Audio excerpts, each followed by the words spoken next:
ተወዳጁን ስፖርት ለመዳኘት ከበቁ ሁሉ ምርጡ ይሏቸዋል።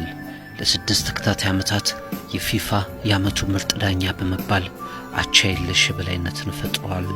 ጸጉር አልባ፣ አይናቸው ፈጠጥ ፈጠጥ ያለ፣ ንቁ፣ ድርጊቶችን አስቀድመው የሚገምቱ፣ ፈታኝ ተጫዋቾችንና ጨዋታዎችን በተሟላ የሕግ አከባበር የሚያልፉ፣ እግር ኳስ ሜዳ ላይ ከተጋጣሚ ቡድኖችና ተጫዋቾች ባልተናነሰ በግርማ ሞገስ የሚቆሙ ድንቅ ዳኛ ፒየርሉጂ ኮሊና የትሪቡን ስፖርት የኮከቦች ገጽ ተረኛ።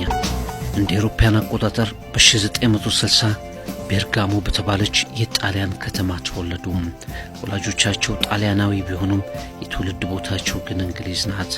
ወላጆቻቸው በትንሹ ኮሊና ላይ የሚያደርጉት ክትትል አነስተኛ ነበር። የዓለማችን ኮከብ ዳኛ በዚህ ክትትል ማነስ የተነሳ በወጣትነቱ አስቸጋሪ እንደነበር ይነሳል። በጣም ቀልደኛ፣ በቲያትር ክበቦች ውስጥ ተሳታፊ፣ የተለያዩ የፊልም አክተሮችን የሚሰሩትን ሥራ አስመስሎ የሚተውን፣ ፊቱን በመቀየር የሚያቀርባቸው የነበሩ ቀልዶች በተማሪዎች የሚወደዱለት ሆኖ አደገ። ትንሹ ኮሊና በተለይ ግን የጋጥ ወጥነት ባህሪ ስለነበረው ከማፊያ አባላት ጋር በተደጋጋሚ ይታይም ስለነበር አጭበርባሪ ተብሎ ለበርካታ ጊዜያትም በልጅነቱ ወደ ወህኒ የተወረወረ ሰው ነው። Ridiculous excuse that a player has offered to stop you from booking him for a foul.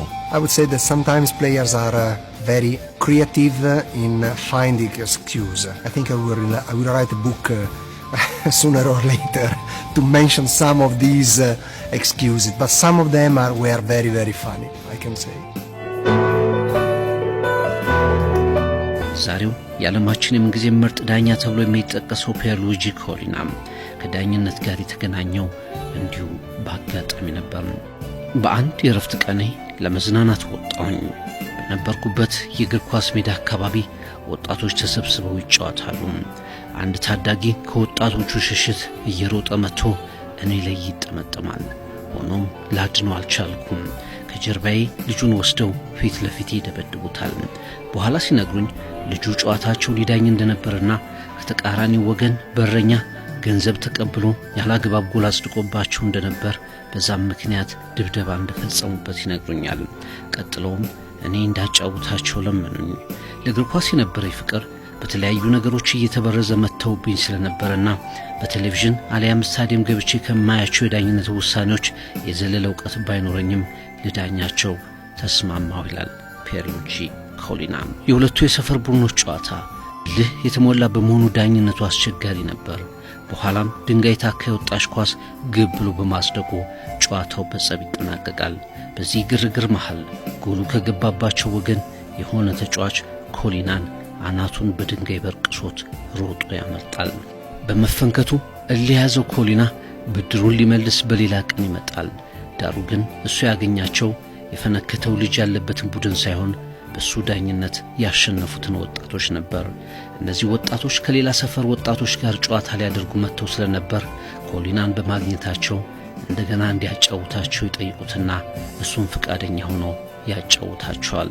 ይህ ክስተት ታዲያ ዛሬ የዓለማችንን ቁጥር 1 ዳኛ መፍጠሩ ይታመናል።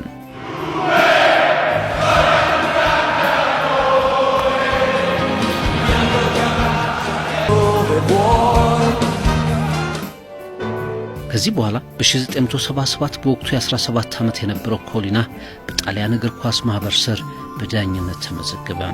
በታችኛው የጣሊያን ሴሪ ሊግ ሴሪ ዲ እና ሴሪ ሲ ሲያጫወት ከቆየ በኋላ ከ1991 አንስቶ በታላቁ የጣሊያን ሊግ ሴሪያ በማጫወት እግር ኳስን ዳኝነትን ተቀላቀለ።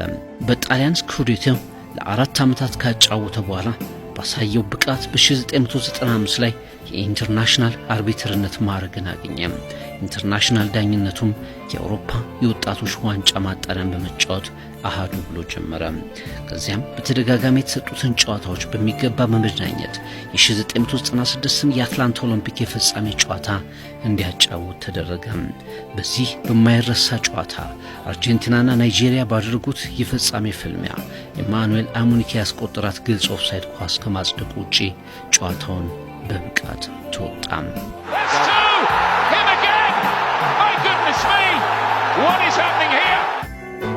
አትላንታ ከፊዮሬንቲና ባድርጉት የጣሊያን ነጥሎ ማለፍ ጨዋታ ባቲስቱታ ላይ በተሰራ ፋውል ሁለት የአትላንታ ተከላካዮችን በማስወጣቱ በቪዲዮ ማረጋገጫ ሲታይ ባለመታየቱ ለተወሰኑ ወራት እንዳያጫውት የጣሊያን እግር ኳስ ቅጣት አሳልፎበትም ነበር።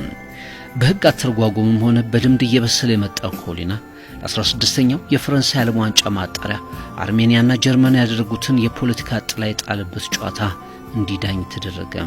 ይህ ጨዋታ በሁለቱ ሀገሮች በነበረው የፖለቲካ ችግር ውጥረት የነገሰበት ቢሆንም ኮሊና ጨዋታውን በሚገባ ዳኘ። የኮሊና ዋነኛ ተሰጥኦም የዳኝነት ችሎታው ብቻ ሳይሆን ሌሎች ሊወስዳቸው የማይደፍሩትን ከባድ የድፍረት ውሳኔዎች መስጠቱ ነው። በ1990ዎቹ መጀመሪያ ናፖሊ በጣሊያንም ሆነ በአውሮፓ ስሙ ገናና በነበረበት ጊዜ የሲሲሊ ማፊያዎች እንደዚሁ በጣሊያን ጣልቃ በሚገቡበት ሰዓት ኮሊና የሚያስገርሙ ውሳኔዎችን ይወስን ነበር። ማራዶና በሲሲሊ ማፊያዎች በመመካት ብዙ ጊዜ ዳኞችን ሲተናኮል ይታያል። ደፍረው በቀይ አስወጥተው ታያውቁም። በዚህ ጊዜ በታላቅ ድፍረት ከሜዳ ያስወገደው ሰው ፒየር ሉዊጂ ኮሊና ነው። I think everyone should be himself, but to achieve the top football as a referee could be something to be planned or dreamed, depending on the level. But certainly the only way to achieve success. በዓለም ዋንጫ ማጣሪያ ጨዋታ ባሳየው ዳኝነት ብቃት ፊፋ ፈረንሳይ 98 በዓለም ዋንጫ እንዲያጫውት ከመመደብ አላንገራገረም። በዚህ ዓለም ዋንጫ ሆላንድና ቤልጂየም ያደረጉትን ፍትጊያ የበዛበት የምድብ ማጣሪያ ጨዋታ ሲዳኝ የሆላንዱን ቁልፍ ተጫዋች ፓትሪክ ክላቨርትን በሰራው ያልተጋባ ጨዋታ በቀይ ካርድ አስወግዶታል። ይህ ደግሞ ለብርቱካናማዎቹ ደጋፊዎች መራር ነበርና ፒየር ሉዊጂ ኮሊና ያረፈበት ሆቴል ድረስ በመሄድ የጣሊያን ማጅራት መቼ እያሉ እሱን እያወገዙ ዝማሬን ሲያሰሙ ከነበረበት ሆቴል አራተኛ ፎቅ ሆኖ በጭብጨባ ያግዛቸዋል። ይህ አጓጉል ድፍረት ያላስደሰታቸው ስዊዘርላንዳዊ የፊፋ ፕሬዝዳንት ሴፕ ብላተር ለደጋፊ የሚገባውን ክብር ነስተሃል በሚል ፒየር ሉዊጂ ኮሊናን ወቅሰውት ነበር። የዓለማችን ኮከብ አርቢትር እየተባለ መጣ። በፊፋ ስር ሆኖ ምርጫን የሚያከናውነው የኢንተርናሽናል ፌዴሬሽን ኦፍ ፉትቦል ሂስትሪ ኮከብ ተብሎ የመጀመሪያ ጊዜ በ1998 ተመረጠ። ከዚያ ጊዜ አንስቶ በተከታታይ ለ6 ጊዜያት ያህል ይህንን ሽልማት የወሰደው ጸጉር አልባው ፒየር ሉዊጂ ኮሊና ነው። ሜዳ ውስጥ ሁልጊዜ የሚናገራት ንግግር አለችው። ይህ የኔ ግዛት ነው፣ ላስወጣህም ላቆየህም እችላለሁ ይላል። ይህችን ንግግር ተጫዋቾች ጥፋት ሲሰሩ በፈገግታ ተጠግቶ በተደጋጋሚ ይናገራቸዋል። ይህ የኔ ግዛት ነው፣ ላስወጣህም ላቆየህም እችላለሁ ይላል ኮሊና።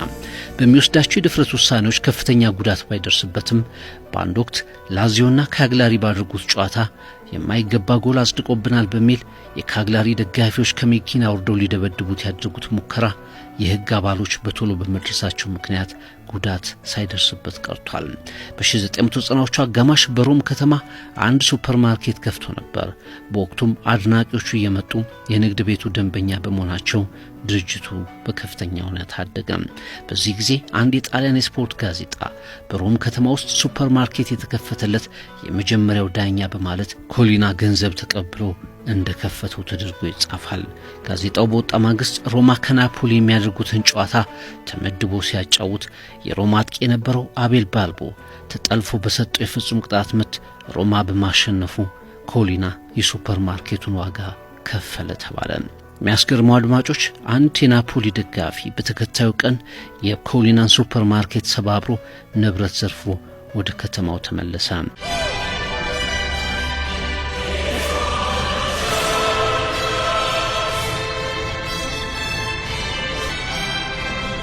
በኮሪያና በጃፓን የ2002 የዓለም ዋንጫ የፍጻሜ ጨዋታ በመዳኘት አንድ አርቢትር የሚመኘውን ታላቅ ምኞት ከማሳካቱም በላይ የአውሮፓ ቻምፒየንስ ሊግ ፍጻሜዎችን በተደጋጋሚ ዳኝቷል።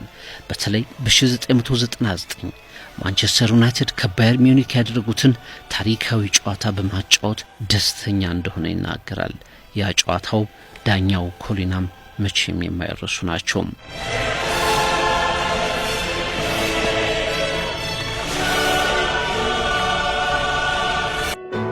ከፈጣን ውሳኔያቸውና ድርጊታቸው ባሻገር በመላጣነታቸው የሚታወቁት ፒየር ሉዊጂ ኮሊና በርካታ የቴሌቪዥን ማስታወቂያዎች ላይ ሰርተዋል።